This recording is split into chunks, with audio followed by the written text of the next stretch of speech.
Drop it.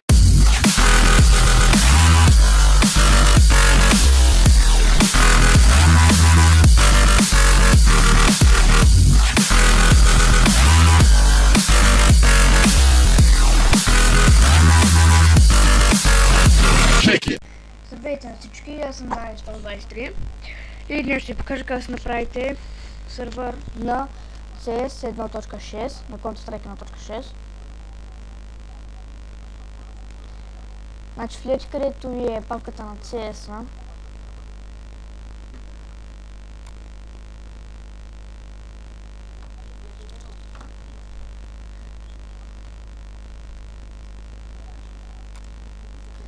И намирате файла HLDC, отваряте го.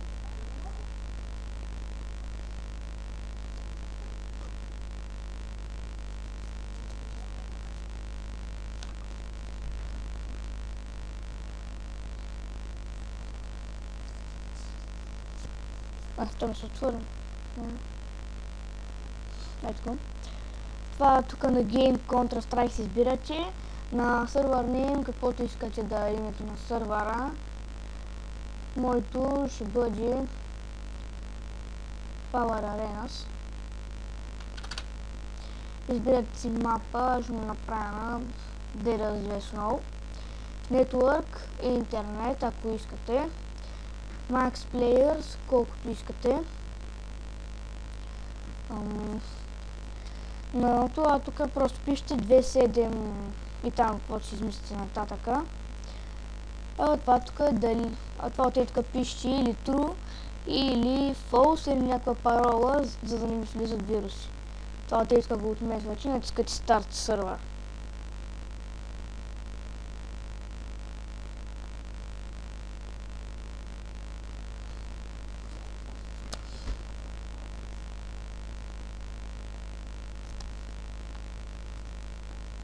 Аз ще го ползвам пък като зареди, ще го пусна пак. Така, зареди се.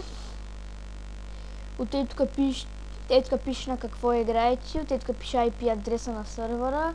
Тук пише колко играчи, от колко максимум. В момента няма нито един играч, а максимум е 32.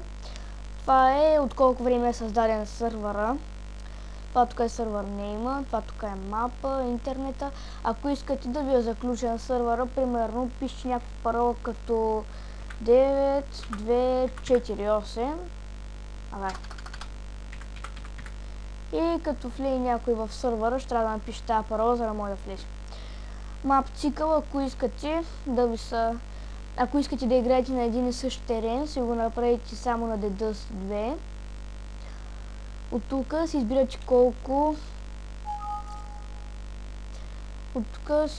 колко време да се играе. То тук си е автоматично настроено. Тук е колко рунда да се играят. Това е колко време да се играят. А това е общото време. Това е колко време имате. Това е колко време когато започне играта, стоите на едно място, за да може всичко да се генерира, всичко. Това е времето, в което можете да купувате минута и половина. Това са началните пари, с които започвате 800. Това е ясно, го знам за какво е. Тук на дит номера е, когато сте умрели, да гледате и от всички, само от твоя отбор, или само от един.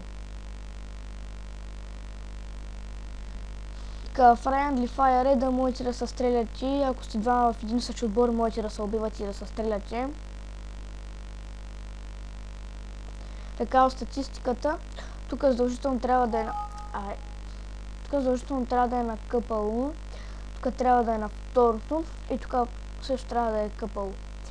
Тук ви изписва колко плеера имате. Ако има някой, който е с хак, може да го банните или да го кикнете. А тук показва банович колко сте баннали. А това ви е конзолата. Аз бях Дани 123.